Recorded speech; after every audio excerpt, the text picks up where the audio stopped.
those issues. Housing is one of them. Digital jobs is another. I was in RUTO with Simon Kingara, the MP for RUTO, launching an ICT hub that will is actually hiring already 5,000 young people.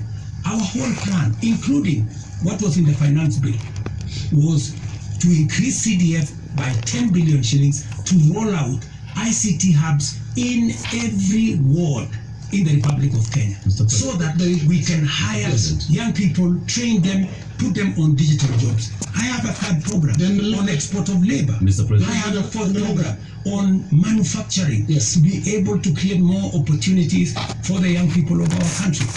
And we want to inform you, they're no longer just talking about things that can be done to them as a demographic.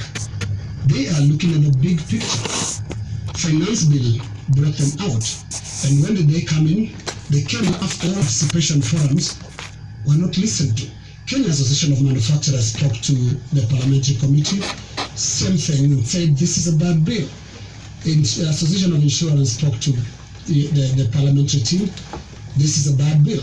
We had a big conversation on national television, this is a bad bill. You did not listen. You had a meeting here with your UDA MPs, and at some point told them to pass it as it is. And until the last week, that was the first Tuesday when the protests were there, when now you offered to some amendments. They're saying you're just not listening, and it's not about them, it's about the big picture issues, and we'll come to them, including the question of corruption, which is not really a youth thing. Indeed, Mr. And just to add on to that, Mr. President, have been more Mr. President, just want to come in your analysis. I just want to add on to that, Mr. Because I want to add on to because let me just finish it. It's the same question. It's the same question. Mr. President, if you went into all the X spaces where the youth are speaking, if you looked at the demonstrations and what they were saying, the placards they are carrying, none of them has talked about we don't have jobs. None of them have talked about the housing jobs are not enough for us. None of them have talked anything about what you've mentioned. So it's not that they are not seeing about the jobs. It is beyond that, Mr. President, and respectfully I want to put it to you that you're not hearing what they're saying. In fact, we only had after the protests, after all those things you described, that's the time that you let me tell you the following. The rejection of the finance bill, and this goes to what Linus has said, that we didn't hear anything. Let me tell you, the process of a finance bill, in fact, many people believe in Kenya that the finance bill is an invention of William RUTO. It is not an invention of William RUTO. The finance bill is an instrument that has been with us ever since independence. Only that we have made it much more transparent. Only that we have brought out more to the public.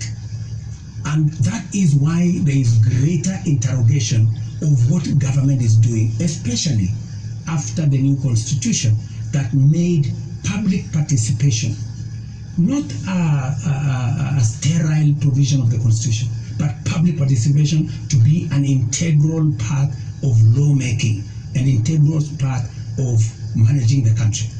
Let me tell you, when we took the bill, when we formulated the bill, it had 346 billion of new revenue. When MPs went out to the public said, we don't think this is good, we don't think this is good. It was reduced by 140 something billion shillings. It remained just 200 billion. Doesn't that amount to listening? No, it doesn't.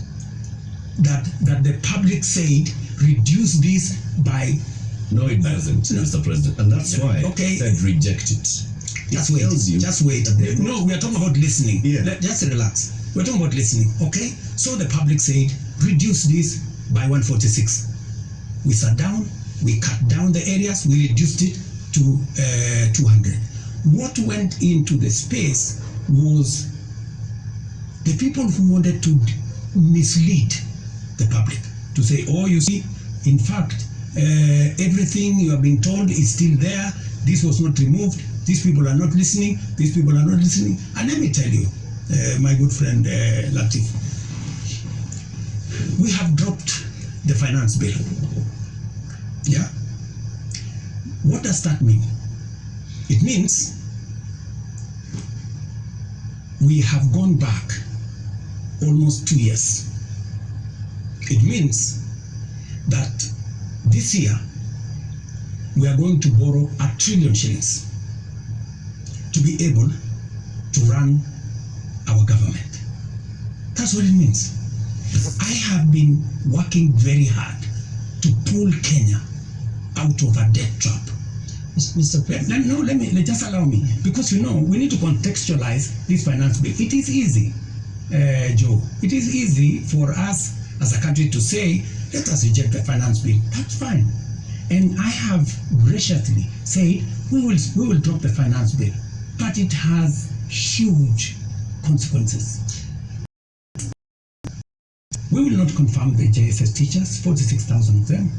It means we cannot support our farmers with 2 billion shillings for us to make sure that farmers get a fair return of 50 shillings per kilogram, per kilo of their milk. It means we cannot sort out the coffee debts. It means we cannot support the cherry fund. It means we cannot sort out the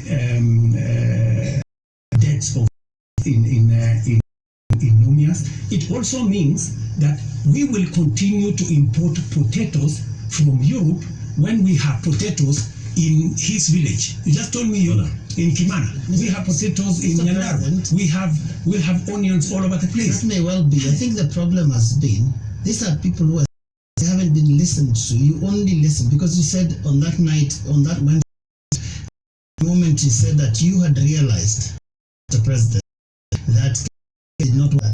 One would wonder, and you have had all these that have been made. Did it have to take demonstrations and sadly loss of lives for you to come to a point where you realize what your people, the people that voted for you, are saying? That, I think, is what the young people are saying. Let me tell you, Joe, members of parliament are representatives of the people, elected. They are not fools and they are not mad. And I want to say,